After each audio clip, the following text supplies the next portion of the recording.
जब कोई भी पत्रकार सवाल पूछता है तो सिर्फ सरकारें नहीं घबराती, बल्कि वो भी डरते हैं जो सच्चाई से भागते हैं। नमस्कार, मैं हूं अखिल और आप देखना शुरू कर चुके हैं अनकट न्यूज, आपकी आवाज। और हमारे खास शो का नाम है एनालिसिस विद अखिल। और आज हम बात करेंगे उस डर की जो सत्ताधारी हो या विरोधी, हर किसी को लगता है जब कलम सवाल उठाती है।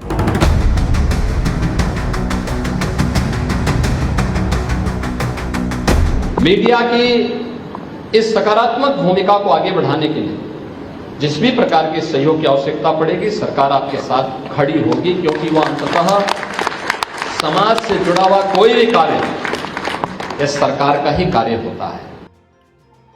रायबरेली में पत्रकार को मिली जान से मारने की धमकी कोई पहली बार नहीं है। हर महीने देश के किसी न किसी कोने में कोई ना कोई पत्रकार धमकी सुन रहा है, मुकदमे झेल रहा है और डर में जी रहा है। जो 2023 के आंकड़े बताते हैं कि 850 के लगभग पत्रकारों को धमकियां मिली हैं, वहीं 100 से ऊपर पत्रकारों पर जानलेवा हमला भी किया गया, दर्जनों को झूठे मुकदमों में फंसाया गया। तो आखिरकार सवाल पूछना आज जुर्म बन गया है क्या?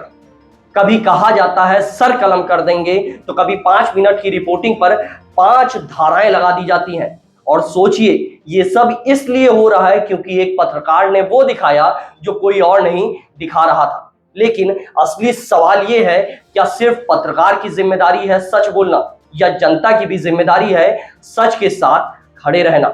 आज सोशल मीडिया पर पत्रकारों को ट्रोल किया जाता है, गालियां दी जाती है, उन्हें एजेंडा पत्रकार तक घोषित कर दिया जाता है। लेकिन क्या कभी आपने सोचा, जो आप तक सच ला रहा है वो रोज कितना कुछ झेल रहा है? 70% लोकल पत्रकारों को सोशल मीडिया पर ट्रोलिंग का शिकार होना पड़ता है, वहीं 60% को किया जाता है पक्षपाती या देशद्रोही घोषित। अधिकतर के पास न लीगल सुरक्षा है, न आर्थिक सुरक्षा। उम्मीद भी बाकी रह गई है क्या?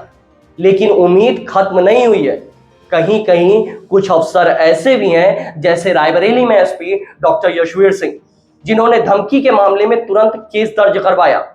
ये संदेश दिया कि पत्रकारों को डरने व डराने वालों को ये संदेश दिया कि पत्रकारों को डराने वालों को बख्शा नहीं जाएगा। ऐसा पहली बार नहीं हुआ है कि इसी पर मुकदमा दर्ज हुआ है। इसके पहले भी कई ऐसे मामले आए थे जिनमें पत्रकारों ने तहरीर दी और तत्काल प्रभाव से उस पर मुकदमा दर्ज कर उसकी विवेचना और कार्रवाई शुरू की गई। ऐसे अफसर सिस्टम में वो ऑक्सीजन का काम कर रहे हैं जो लोकतंत्र को जिंदा रखते हैं। अगर आज आपने पत्रकार की आवाज के लिए आवाज नहीं उठाई, तो कल जब आप बोलेंगे तो कोई सुनने वाला और उसको सुनाने वाला नहीं होगा।